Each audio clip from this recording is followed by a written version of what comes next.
Hello everybody, my name is Anna. I'm the youth worker at St James's. I hope you had a really great week. I hope you're enjoying the holidays.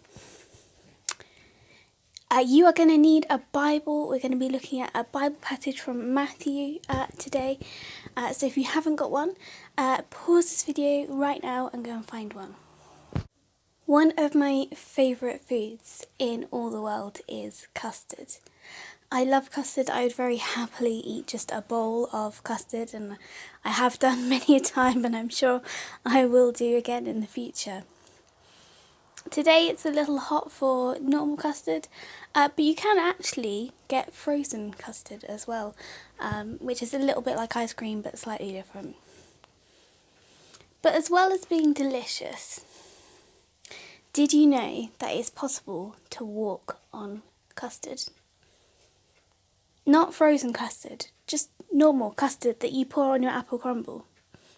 And if you don't believe me, there are plenty of videos out there on YouTube. You can just search for them, people walking on custard, they fill up a swimming pool with custard and people are walking backwards and forwards on it. Although a lot of the time custard behaves like a normal liquid, like water, that flows, it's not actually a liquid. It's what's known as a non-Newtonian fluid. Because when a force acts upon it, for example if you were to hit it really hard, it acts not like a liquid but like a solid instead. But if you were to put your hand through it really gently, it would flow like water. So if you have a swimming pool full of custard, then you are able to walk on it because the force from your feet pressing down as you walk means that it acts like a solid and it's firm enough to step on. The problem is if you stand still, because if you stand still, it starts to act like a liquid again and you begin to sink. Today we're continuing to look at some parts from Matthew's Gospel, from Matthew's account of Jesus' life, and we're going to be looking at a story where Jesus walks not on custard, but on something that is impossible to walk on, the waters of the Sea of Galilee.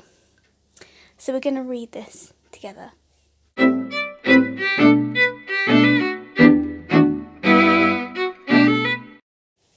So the passage we're going to be reading is from the book of Matthew, chapter 14, verses 22 to 33. If you need to pause the video while you find it in your Bible, then do that now. Okay, Matthew 14, verse 22 to 33. Immediately Jesus made the disciples get into the boat and go on ahead of him to the other side, while he dismissed the crowd. After he had dismissed them, he went up on a mountainside by himself to pray. Later that night he was up there alone, and the boat was already a considerable distance from land, buffeted by the waves because the wind was against it. Shortly before dawn, Jesus went out to them, walking on the lake.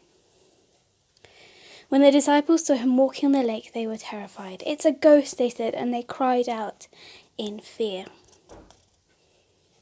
But Jesus immediately said to them, "Take courage, it is I. Don't be afraid." "Lord, if it's you," Peter replied, "tell me to come to you on the water." "Come," he said. Then Peter got down out of the boat, walked on the water and came towards Jesus. But when he saw the wind, he was afraid, and beginning to sink, cried out, "Lord, save me." Immediately Jesus reached out his hand and caught him. "You of little faith," he said, "why did you doubt?" And when they climbed into the boat, the wind died down. Then those who were in the boat worshipped him, saying, "Truly, you are the Son of God." Last week we thought about how Jesus provided food for over 5,000 people. And this story takes place immediately afterwards. We're kind of following straight on from that. Jesus takes some time to be alone and to pray, and his friends, the disciples, they're going ahead. and he's going to catch up with them later. So the disciples hop in a boat and they begin to make their way across the lake. But as night draws in, a massive storm whips up and the boat is caught right in the middle of it. It's pitch black. There are powerful waves and the wind is blowing hard. And they are afraid. And it's at this point that Jesus turns up, walking on the water. At first, the disciples are even more afraid. They think he's a ghost, but he calls out to them and says, "It's me, don't be afraid." And then one of Jesus' disciples, one called Peter, he calls back a response. Now, we can tell quite a lot about Peter from the stories we read about him in the Bible.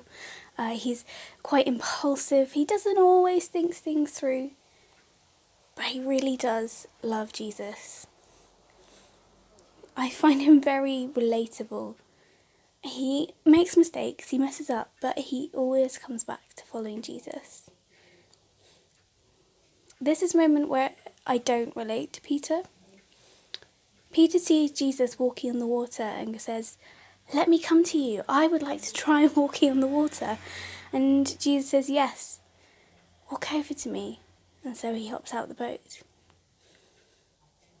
Now, I've often thought it would be fun to walk on water, but inevitably, whenever I imagine it in my head, it's a beautiful sunny day. The waters are calm. There's a nice breeze. It's all very peaceful in my head. But that's not what it was like when Peter and Jesus were walking on the water. It was the middle of the night, so it was pitch black. It was windy and stormy, and the waves were huge. I don't know if I would be able to get past the wind and the waves enough to get out of the boat, but Peter is focused on Jesus. And so he begins to walk across the waves towards him. But then, as he's walking, he looks away from Jesus and he sees the darkness and the wind and the waves, and he is afraid. And he begins to sink. And as he sinks, he cries out, "Lord, save me."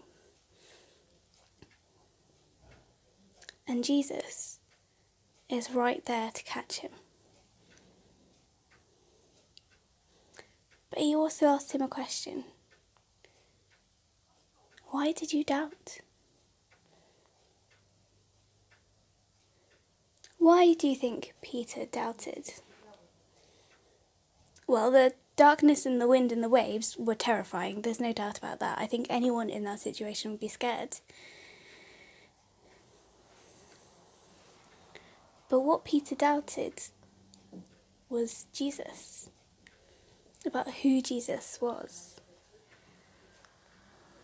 He had enough faith in Jesus to get out of the boat. And yet somehow, by the time he'd walked almost all the way to Jesus, he'd forgotten that. He'd forgotten that Jesus had power over creation. I said before, I find Peter very relatable. And in this moment, I do relate to him. Because sometimes I find myself forgetting that God is the one in control. I wonder if you've ever done that as well. Jesus reminds Peter who he is when he asked him that question, "Why did you doubt?" He is the one who has power over the darkness and the wind and the waves, and power to do the impossible, to walk on water. And when they get back to the boat, the other disciples who've been watching all this, they worship him.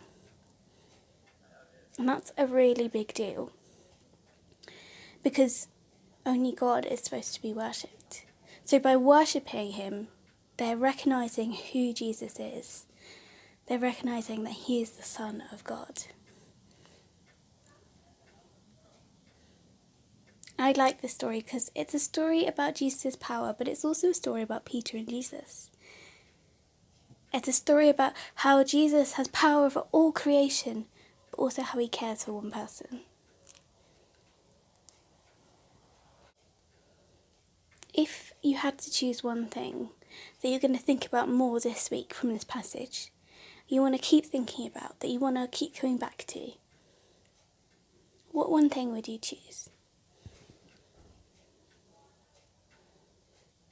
For me, it'd be that image of Jesus reaching out his hand to catch Peter that we see in verse 31. When Peter's panicking, Jesus is right there. In those moments when we forget that God is in control, that he has power over all things, in those moments when we are afraid, Jesus is right there, ready to catch us.